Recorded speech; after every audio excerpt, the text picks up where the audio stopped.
Well, welcome. I'm really glad to be here today, and I apologize that I don't speak German. You guys are much more industrious than we are in the States. We're very lazy. We only speak English, and I'm right along lines with that. So I'm here to talk to you about servant leadership outside of the role of the Scrum Master. And we'll get to the genesis of where that comes from and why I'm talking about it in just a minute. But just a few formalities. First of all, you should have been handed out a sheet. And the sheet... Ich darf als nächstes auf der Bühne begrüßen den Christian Vogler, das ist unser agiler Coach bei der Volkswagen AG. We're on the same channel, obviously. Teams oder Unität im I can take this off if yeah, but we don't have it in camera. Oh, that's true. Don't speak over the microphone.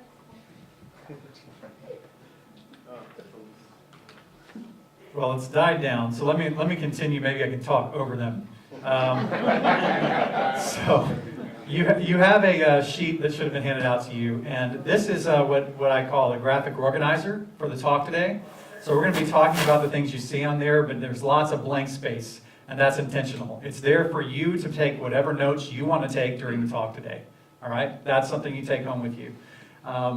My contact information's up here. If you want to get in touch with me afterwards, please feel free to. Like what was said, I'm from the States. This is actually my first trip to Germany. Give me a reason to come back. So if there's, my company, Scrum 360, we do training in Agile and Scrum.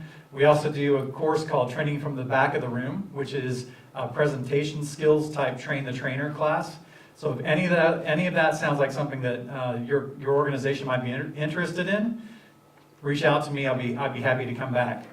Also, I've got a hashtag up here, so if you want to tweet or anything during the talk today, you can use that hashtag. That way we'll all be able to see each other's tweets, and we'll go from there. So that's all the things to get out of the way. Let's dive into this. So the genesis of this comes from last year when they updated the Scrum Guide. I was reading through it again, and this kind of stuck out to me. Now, this was not something they changed. This is something that's been there forever. But there's a phrase in there that says, the Scrum Master is a servant leader for the Scrum team. Well, that brought to mind for me the immediate question of, what about these other two? We talk about the Scrum Master being the servant leader. How come we're intentionally leaving out the product owner and dev team members? Are they not servant leaders as well? When you think about the product owner does a lot of serving. The product owner serves the customer, they serve the organization, they serve the product that they're working on, and the dev team as well. Dev team members serve each other and how they help each other through the project. They serve the customer and what they're building. So there's a lot of serving that's going on already within these other two roles. So I decided, let's just fix the Scrum Guide. And this is my attempt to fix the Scrum Guide here. So we can just shorten it down and say the Scrum team are servant leaders, period. We don't have to single out the Scrum Master role. They're all three servant leaders. So why not make it just say that, right? You can throw my picture up there with the other two big guys and, we'll all be happy. That's never going to happen, but, it's fun to dream. So before we go any further, though, we have to have this discussion about what it means to be a servant leader. We throw that term around. We've had a keynote on it this morning. What does it mean? What does it mean to you?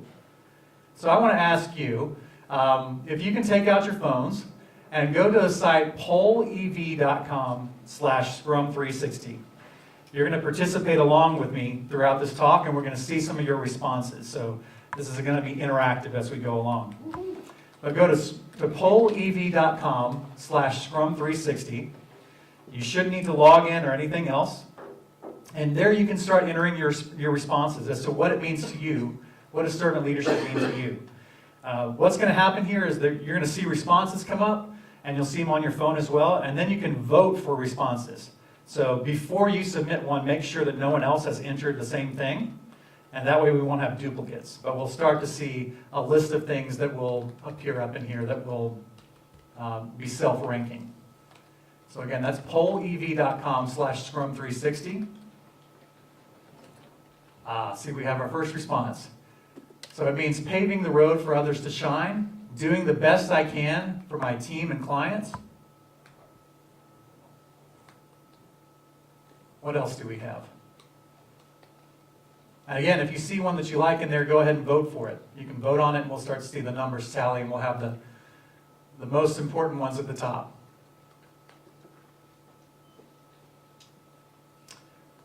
Enabling not taking over responsibility, helping the team to succeed. Okay.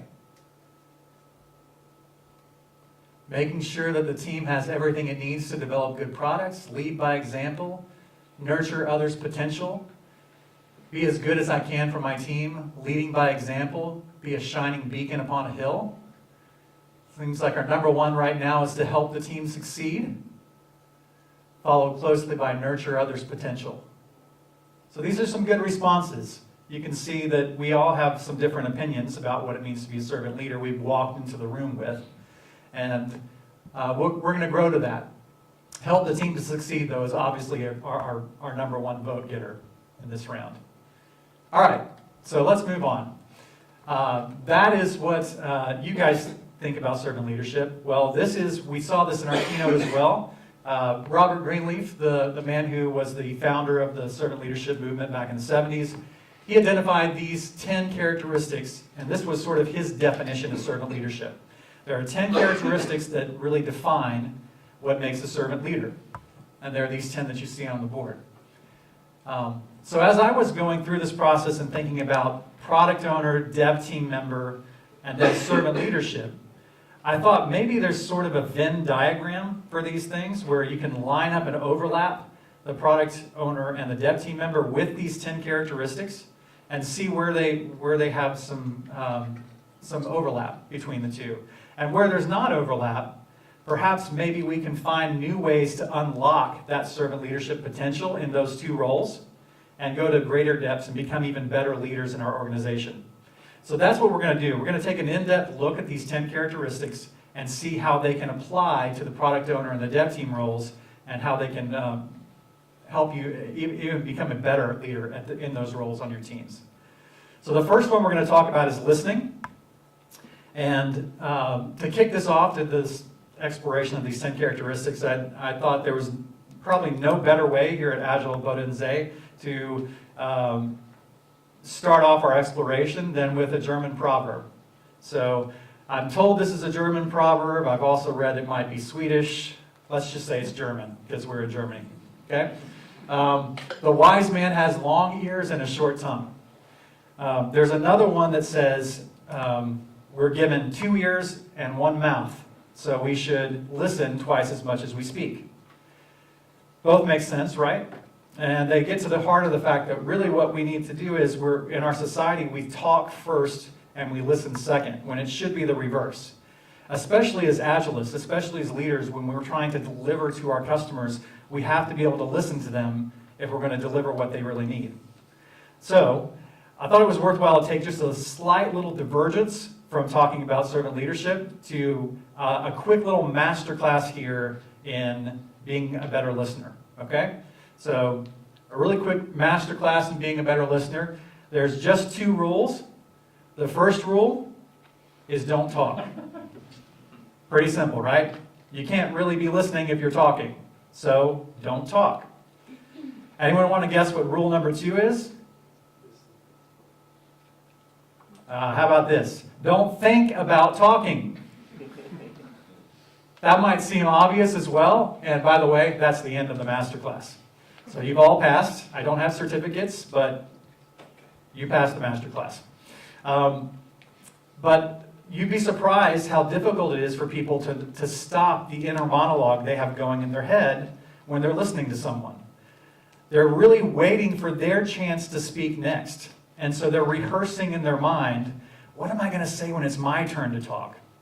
And when you do that, you shut off the ability to really, truly listen to someone. So they seem simple, but they're harder than it sounds. And the only way that you get better at it is by practice. So we're going to practice. We're going to figure out how good you are at listening. So what I'm going to need you to do is stand up and find a partner, wherever you are. So everyone stand up, find a partner. And once you found your partner, you're going to determine which of you is taller. Hopefully that's easy. If it's a tie, you guys can arm wrestle it out. So whoever's taller, you're going to go first in this, okay? And what you're going to do is for 30 seconds, you are going to talk about something you're passionate about. Now, we're at an Agile conference, so you can be something as easy as Agile, but it could be something beyond that. It could be something like a hobby that you're really interested in, or if you're really into geek culture and you love Star Wars or Harry Potter or something like that, talk about that. It doesn't really matter.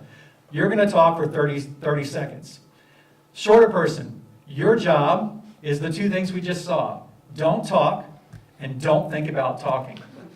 Listen to the person and let them speak to you for 30 seconds. When that 30 seconds is up, I'm going to ring this little bell and you're going to know it's over, and then we're going to swap and you're going to do the opposite. All right? Ready? Begin.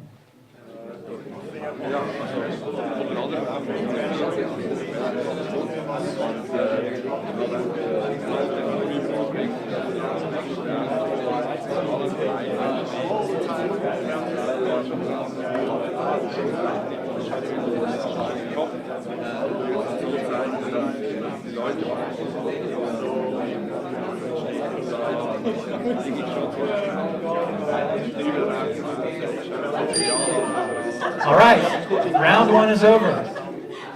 So now we're going to swap.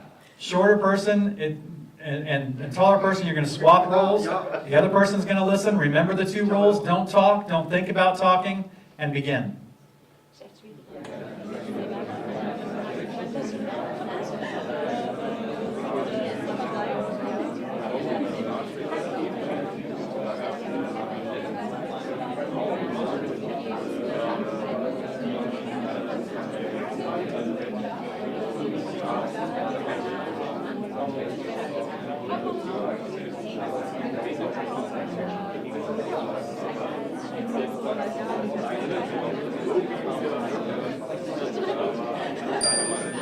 All right.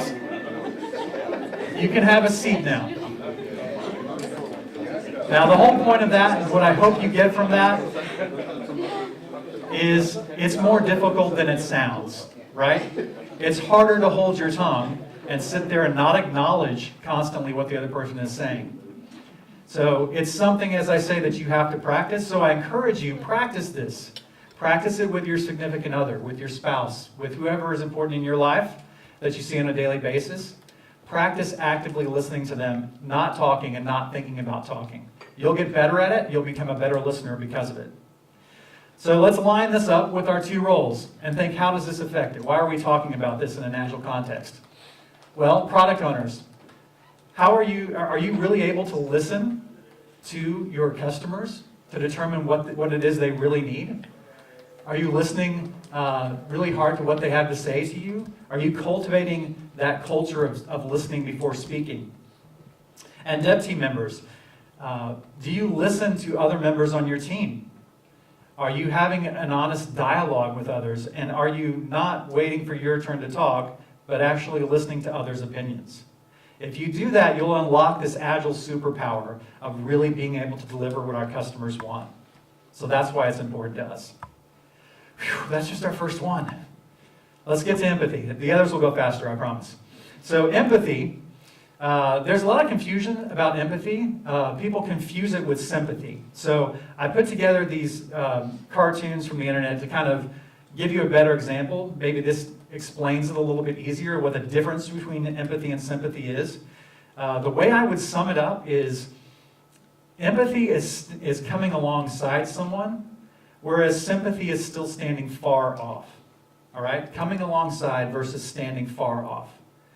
One of my favorite books of all times is To Kill a Mockingbird by Harper Lee. And the character of Atticus Finch says this in it. You never really understand a person until you consider things from his point of view, until you climb inside his skin and walk around in it. That to me is the essence of empathy. Being able to climb inside the skin of another and really see from their perspective with their eyes how they see the world. So how is this important to our two roles? Well, product owners. Can you step inside the skin of your customer? Do you know what keeps them up at night? Do you know what concerns they have for your product? Do you know what makes them excited about your product? Are you able, dev team members, can you step into your customer's shoes? As you're writing each line of code, can you put yourself in their position and ask yourself, are they going to be excited about this thing I've just written? Or is this going to be a source of frustration? And then both roles step into each other's shoes. See as a dev team member what it's like to be your product owner, or product owner what it's like to be your dev team member. How can you assist each other and help each other do your jobs better? Our next characteristic is healing.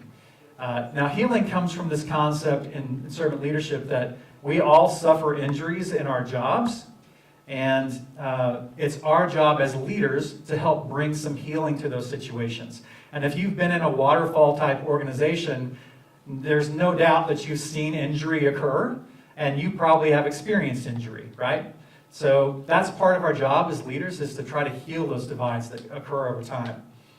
Greenleaf takes it a little bit deeper when he says this: there's something subtle communicated to the one who is being served and led if implicit in the compact between servant leader and led is the understanding that the search for wholeness is something they share.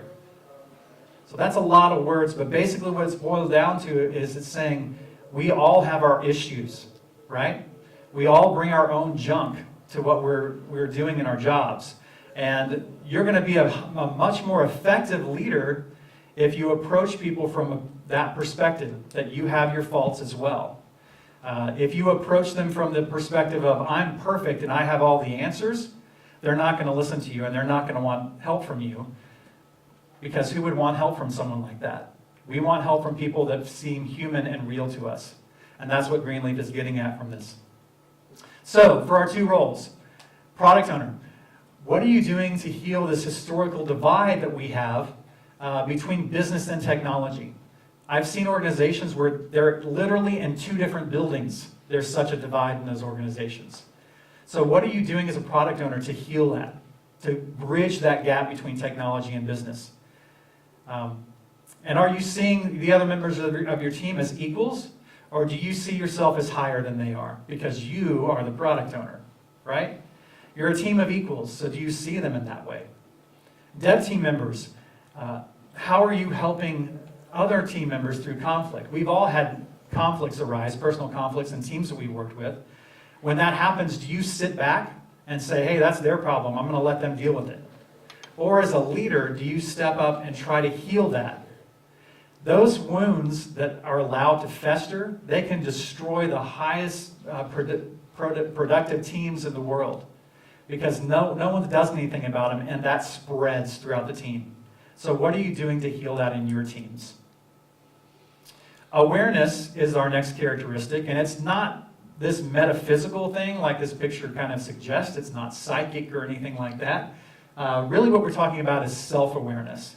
And when I say self-awareness, what I mean is that you recognize the part you play in the whole of your team, and the whole of the project you're on, and in the whole of your organization. Do you see the part you play, and do you know how you fit in? That's the kind of awareness we're talking about here. Now, this is a great quote from the Dalai Lama, and he says, to be aware of a single shortcoming in oneself is more useful than to be aware of 1,000 in someone else. Now, that is sort of the Eastern philosophy. If you prefer the Western philosophy side of it, you can take Jesus' words from the Bible when he says that it's better for you to, if you go to remove the speck from your brother's eye, first remove the log from your own. They're both really saying the same thing, right? They're saying that you have to work on yourself and be ready to do that hard work of recognizing your own faults before you can even attempt to help someone with theirs. To put this another way, leaders go first. Now, many of you probably traveled on planes and saw this when you traveled here. We recognize this and know what this is, and it makes sense to us. When the little bag comes down, you've got to put it on you before you can put it on the person next to you, right? You have to help yourself before you help someone else. That's the same way it is for us in the business world, in our organizations.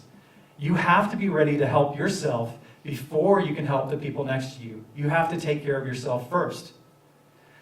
What I mean by that is, oftentimes when we see things that are wrong in our organizations, our instinct is, I'm going to go tell them that this is wrong.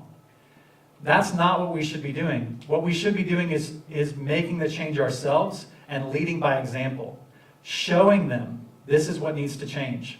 If you see a change that needs to take place in your organization, you model it first. Leaders go first. Others will follow after you. They won't do what you say, but they will do what you do. So, product owner and dev team, do you recognize your part in the whole? Do you see how you fit in to your project, to your organization? Do you know the role you play in it? Then as well, when you recognize the change is needed and you see our organization isn't functioning correctly, how do you go about that? Do you tell others, or do you model that change and allow others to follow you? Persuasion is our next characteristic. Persuasion also has an evil twin, sort of like sympathy and empathy.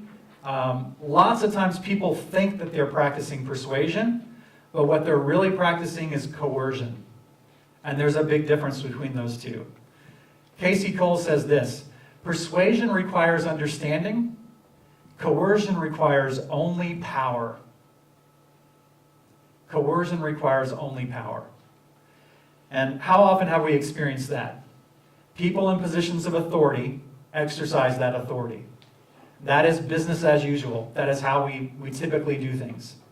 If you're higher up the food chain, then if I'm higher up in the food chain than you, I'm going to tell you what to do because of it, and you're going to obey. You're going to do it. It's very similar to this picture, to a parent-child relationship. If a parent wants a child to eat better, they can tell the child, hey, you're going to eat your veggies. And the child reluctantly will do it because the parent is in a position of authority, right? And they'll be punished if they don't. However, at some point in this child's life, the parent has to switch tactics. Because if the parent wants that child to make a choice and have a lasting effect, they have to allow them to make that choice at some point in their life. So they have to move from coercion to persuasion, where they put the facts in front of them, and then that person can make a choice and make the decision that, yes, it's really better for me if I do it this way. That's the way it is in our business world as well. If we tell someone to do something, we solve the immediate problem, but we don't make any lasting change. The only way you make a lasting change is when you allow them to make the choice. You put the facts in front of them and allow them to make the choice. Now, an important note on that, it's not a choice if there's only one right answer. So when you bring that choice to them, you have to be ready to accept either answer. Maybe they're not ready to make that choice yet, and that's okay. But persuasion requires that you give them the choice.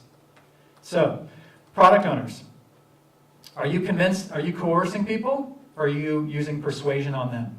Do you consider opinions that are divergent from yours, that are the opposite of yours when you make decisions? And dev team members, are you on a team of equals? Do you see each other as equals? Or is there one leader on your team that tells everyone else what to do? If that person is you, and it might be, that's okay. But what I would suggest is one of the ways you can change that dynamic is to make this subtle move between coercion to persuasion and see how it affects your team, the culture of your team. Conceptualization is our next cornerstone here, and this one has a lot of meanings to it, but basically what we're trying to get at here is it's seeing where you're headed, but not only that, it's knowing roughly how you can get there. So Tony Dungy is a retired American football coach, and he said this about it: the first step toward creating an improved future is developing the ability to envision it.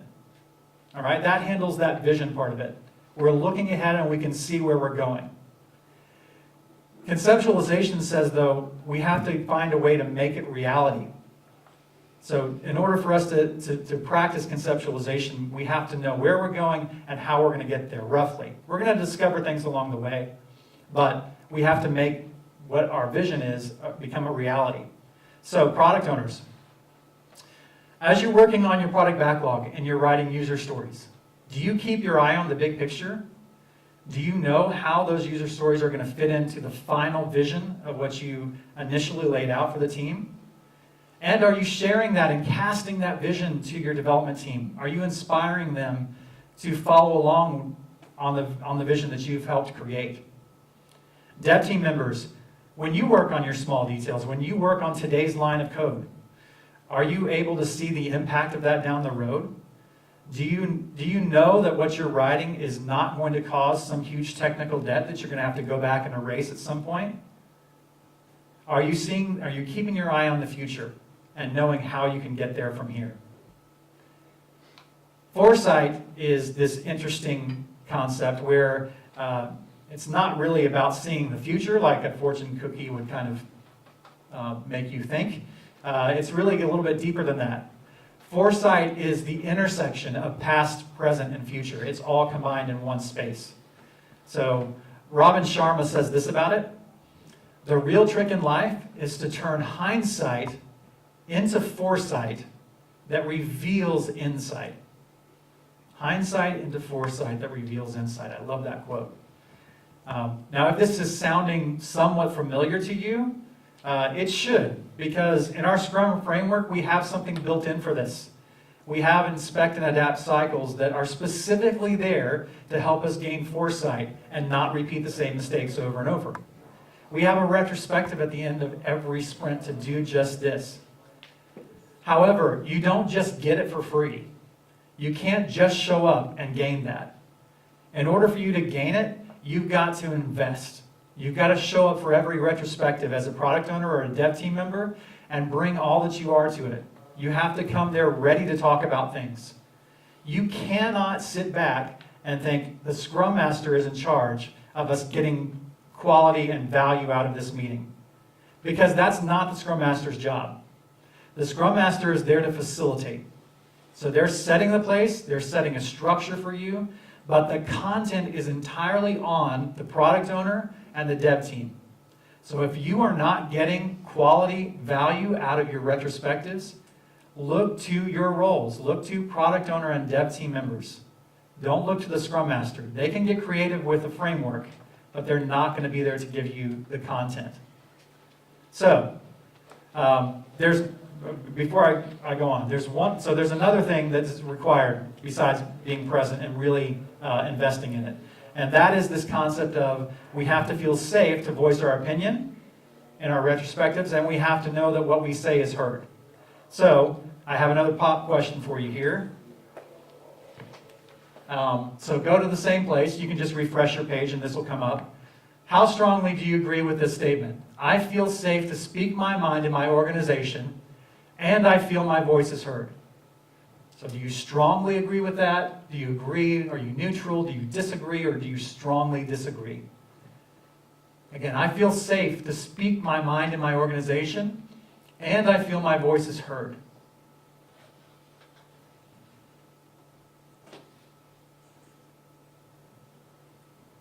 It's always interesting to see these. It's different from room to room. So it seems like we're getting kind of a scattered response here. We have some people in organizations that feel like they're doing this really well. And you have a sense of safety in your organization, so that's great. But we do have some people down here that are in organizations where they're not as valued. They don't feel like their voice is heard, and they don't feel safe to say what they really think, right? So has anyone ever heard, there's a project that Google had called Project Aristotle. Has anyone heard of that before? Okay, I see a couple of nods. All right, so for those who haven't heard of it or don't know about it, what it was this project that Google did where they wanted to find out what made highly effective teams. They had lots and lots of teams, and some were really performing well and some were not performing well. So what was the key? Why were some teams doing well and other teams not? So they studied 180 teams, and these were across different segments of their business. It was across geographies, cultures, all over the world. And they spent thousands and thousands of man hours doing interviews, one-on-one, to try to document this and figure out what are the key components. And do you know what the number one component was that was the best predictor of a highly effective, highly successful team? Psychological safety. And what we mean by that is team members feeling safe to take risk and be vulnerable in front of each other. The number one thing, psychological safety. Now we have lots and lots of different projects and MBOs and all sorts of things that we have in our organization that are there geared to making us more productive and more responsive and all these things that we're chasing. How many times have you been in an organization that has psychological safety as a key MBO? As a key objective of your organization? Very, very few ever have that. But what Google found out is that's the number one predictor. So perhaps we should be spending more time on that. If we create that sense of psychological safety in our organizations, we're going to automatically get higher performing teams, right? We should be lining up the decisions we make against that. Is this going to increase psychological safety or decrease it? Even HR decisions, will it increase it or decrease it? Because that's going to be the number one predictor of whether we have successful teams or not. Now, I'm not intentionally ignoring these other four. I think that they're important as well. But I'd actually think that they're really kind of addressed with Scrum already. I just think that the psychological safety one is really key. So I wanted to point that out. All right, so back to our roles. So product owners, what are you doing to create psychological safety in your team, in your organization? And are you fully invested in those retrospectives when you show up? Dev team members, does your team feel safe to take a risk? If not, why? And if you want that to happen, remember what I said earlier, leaders go first. Maybe you need to model it. Maybe you need to take some risk in front of them and show them that it's okay to take a risk, especially if you fail, right?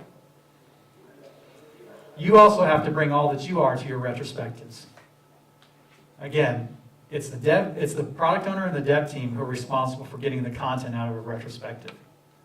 Stewardship is up next. Stewardship is very contrary to our culture in today's world because we're very much an ownership society. We own our house, we own our car, we own our pets, we own our projects, and we own our code, right? We feel a sense of ownership of these things. They're mine. I own them. Stewardship says that's not true. You are merely entrusted with those things for a limited amount of time. So since you're entrusted to them, you need to leave them in better shape than you found them. I'll quote here an American musical theater writer, Lin-Manuel Miranda from Hamilton. And he says in that musical, it's planting seeds in a garden you never get to see. Right? That's what we're talking about with stewardship. We're planting seeds that we never get to see. And just because we never get to see them doesn't mean it's any less of our job to plant them, nurture them, care for them. Because we are only entrusted for a short period of time, and then someone else will be entrusted for the next period of time. So, product owner and dev team, recognize you don't own the project you're working on. You don't own the backlog. You don't own the code. You're merely entrusted with it for a short period of time. Someone else will take over after you move on to another project. So, understanding that, leave it in the shape that you would like to find it if you were coming on board. Leave it in a better shape than you found it, even if you're the first person to work on it. Make sure that the next person that works on it is happy that they picked it up from you because you left it in such good shape. Commitment to the growth of people is the next characteristic. And I think what kind of sums this up really well is this quote from Greenleaf again. A servant leader realizes my success comes from your success. Now this should sound familiar as well to people in Scrum because we're very familiar with a team concept. We are not individualists in Scrum. We don't have individual contributors. or individual successes and failures. The team succeeds or the team fails, right? We've drilled that into our heads. So if that's the case, then product owner and dev team members, recognize that we are a team. We're only going to succeed if everyone succeeds. There's another phrase that gets thrown around about teams that says a team is only as strong as its weakest link, right? So think about your weakest link or the weakest links in your organization. What are you doing to raise the level of those weakest links? Because your team is only going to be as strong as they are. So you need to help them succeed for you to succeed. That's what we're talking about here with commitment to the growth of people. Our final one is building community. As human beings, we are a species that lives in community with each other. Anthropologically, if you look back on the history of humankind, all the way go back to caveman days, we didn't live alone. We clumped together. We lived with others and helped each other to grow, right? We helped protect each other. We helped feed each other. We had community. That seems to have gotten lost in our modern day and age. We're very much individualist. We have our own headphones on. We have our eyes down on our laptop. We're zoned in, right? We're just doing our thing. But that's not really what we're trying to achieve here in servant leadership. We need to build a community. Greenleaf says this: where there is community, trust, respect, ethical behavior are difficult for the young, where there's not community, I should say. Trust, respect, ethical behavior are difficult for the young to learn and for the old to maintain. Now, that might be in a context that you think, oh, that doesn't really apply much to my job. Young and old, and it doesn't really matter. Well, what if you switch that up to say, instead of young and old, junior and senior? How about junior developer, senior developer? Junior product owner, senior product owner? We have to create these methods of community so that the senior people share with the junior people, and vice versa. If you've been in a company for 10, 15 years, you've got vast domain knowledge of that organization. And the only way that gets transferred to someone just coming in is through community. The opposite is true as well. If you've been in an organization for 10 or 15 years, you probably haven't seen a wide variety of other organizations, whereas new people to the organization have. They maybe bounced around to several places and seen best practices that other organizations are using. So they have to be able to share that with the people that have been in the organization for a long period of time. It enhances both, is what we're getting at here. So, product owners, are you building a community of product owners within your organization? Do you have a community of practice of product owners where you share best practices, where you learn from each other and grow as product owners? And are you sharing those learnings that you have with others in your organization? And dev team members, are you fostering this culture of shared understanding on your teams? Can you find new ways that you're making new connections? We got our ghost voice again. Okay. All right, so another quiz here. We've talked about the 10 different qualities here, the 10 characteristics. As we went through this, there was probably one or two that stuck out in your head and you thought, oh, that's a problem for me. All the other ones I can get, but these two are kind of difficult for me, or this one was difficult for me. So I want to hear from you. Which one was more difficult from you? Of the 10 characteristics, which one do you find the most personally challenging to you?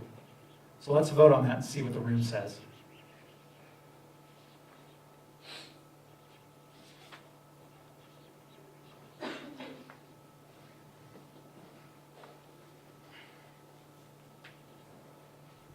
Okay, interesting. Some back and forth. What's interesting is we're kind of spread out. We have a good spread here amongst almost all of them. But it looks like healing is our winner for today. That we have the most difficult time dealing with those personal interactions and bringing healing to situations. Very interesting. So what I hope you're seeing in this, I hope you get a little bit of encouragement. First of all, I hope you see that no one is perfect, that everyone struggles with something. And I hope that you get a sense of community here, that others are struggling with maybe the same thing that you're struggling with. You can have some empathy that others are going through the same struggle, right? And hopefully we're bringing some healing by doing this. See how I did there? Just put them all in. Okay, so the question here that follows then is, what are you going to do? You've been presented with this. You have a sheet in front of you that has the 10 characteristics. Hopefully you've been able to take some notes as we've gone along. But as you were presented with this, what changes have you thought about that I need to make when I go back to my job? In fact, what I want you to do is think about it and flip over your page, and on the back of your page, write as a commitment, a personal commitment from you to you, the one thing that you're going to change when you get back to work based off of what you've learned about these 10 characteristics. So what is one thing, one small change that you can make and apply to your job, your daily work, based off of these 10 characteristics, and write that on the back of the page. So I'll give you just a few seconds here to do that.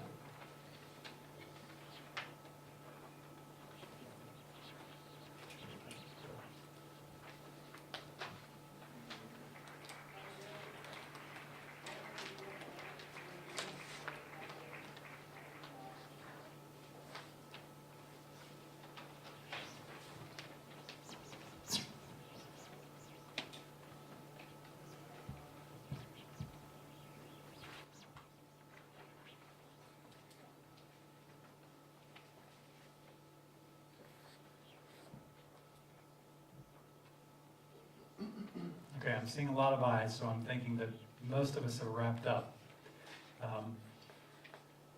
I hope one of the things you're getting from this is the leadership aspect of this. It doesn't really matter if you're a product owner, a dev team member, or a Scrum Master, or if you're outside those roles, if you're a coach. These are leadership techniques. If you follow these, you'll become a better leader by doing it. So now that you have your one commitment, I want you to find, again, your listening partner that you spoke with earlier in the class.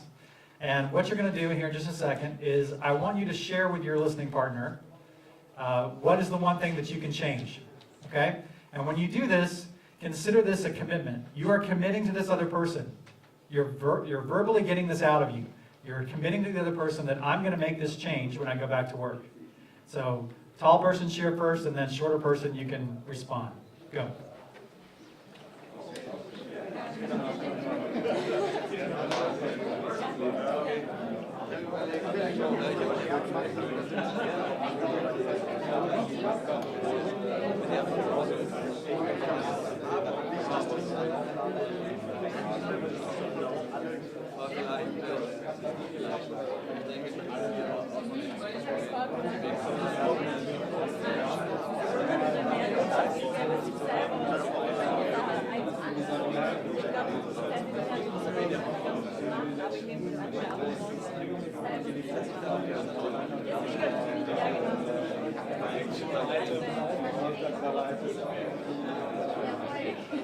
Once you both had a chance, sit back down at your chairs. That way all knows everything's done.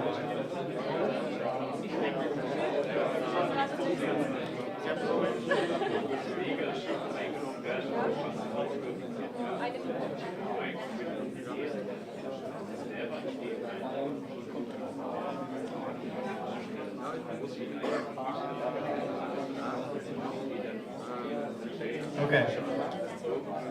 In the interest of time, we're going to move on. Hopefully you had a chance to get out that one thing to your partner. I started with a bunch of quotes. I'm going to put up another set of quotes. These have nothing to do with servant leadership. These are about action.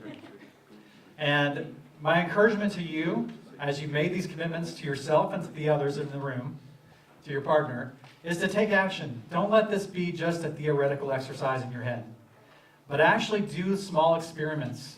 Try these things. Take the 10 characteristics and try small experiments. See what works and keep it.